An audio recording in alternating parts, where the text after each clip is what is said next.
Joker. Holy shit, this movie was great. So I saw Joker opening weekend. Then I saw it again a week later. I was hearing good things about it, so I knew I was gonna like it, but I didn't know I was gonna like it this much. I wouldn't call the movie amazing, but it's pretty fucking close. Not perfect, but it was really trying to be, and I'm not saying that in a bad way. The film felt like it really had something to say about society, about media, about people, and it really needed to say it now. Director Todd Phillips wanted to make a different, I guess you could say more artsy film compared to his previous works. But in order to make people interested, he needed a hook. Something to make people turn their heads and say, ah. Nowadays you just hop on the superhero train, which is actually a pretty smart business decision. Whatever message you're trying to say for your film, add a couple superheroes in it. Got an idea for a romance, horror, or thriller series? Connect it to a comic book character. Follow what's popular and slap a familiar name to get asses in the seats. But it's one thing to get people's attention, it's another to maintain it. Story, character, theme, connection, those are the things audiences truly want to see. We don't just want to see a solo Joker film, we want to see a Joker film with a good story that maintains the core essence of the character and explores a unique aspect of him. Joker managed to merge all of these elements and deliver something worthwhile and rewatchable. That's an element I get from a lot of my favorite movies, they're rewatchable. Joker's story is told in such an interesting way you can go back and connect dots you didn't notice the last time.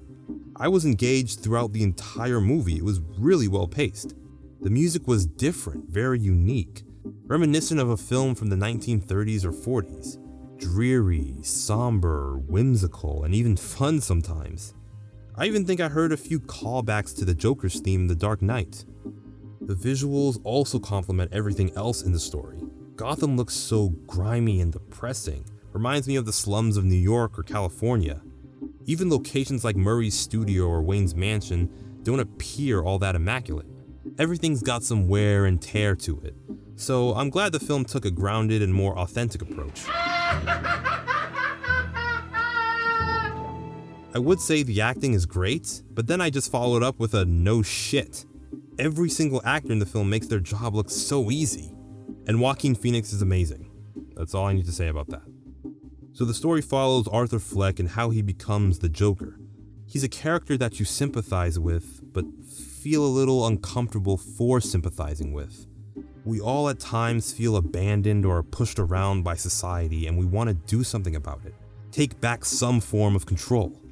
It's why we love characters like Walter White, Tyler Durden, Magneto, or Heath Ledger's Joker. They take the world by the balls and make it its bitch. There is something empowering and inspiring about that. However, the theme of Joker isn't really about taking back control of your life. It's more about showing how shitty society has become to its citizens. The well-off aren't necessarily stepping on the necks of the poor, they're just kind of leaving them behind. The poor, as negative as it sounds, are kind of screwing each other over. At least that's what I got from the film. Those at the bottom are being swept under the rug, and Gotham seems to be encouraging its citizens to forget about them. I also don't think there's really a villain in the story. Except for, well, of course, the Joker. I didn't end up hating Thomas Wayne or Murray Franklin.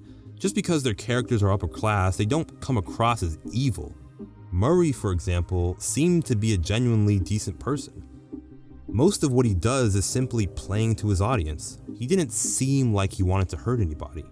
One of his lines in the film that resonated with me was when he says, "Not everybody in the world is awful," which is true. When you're at a point where you just hate everything, remember not everybody in the world is bad or out to get you. It seems to be a recurring theme throughout the Batman franchise, actually. What's important here is that we understand why Arthur does what he does, and why he becomes the Joker. I think the film tells us the importance of acknowledging our bad sides, the parts of us that society sees as unacceptable, and the dangers that occur if we continue to repress those feelings. We need to let them out in a constructive way, and not allow society to conceal them. So if you're looking for something deep and different, or just entertaining, go watch Joker. Then watch it again.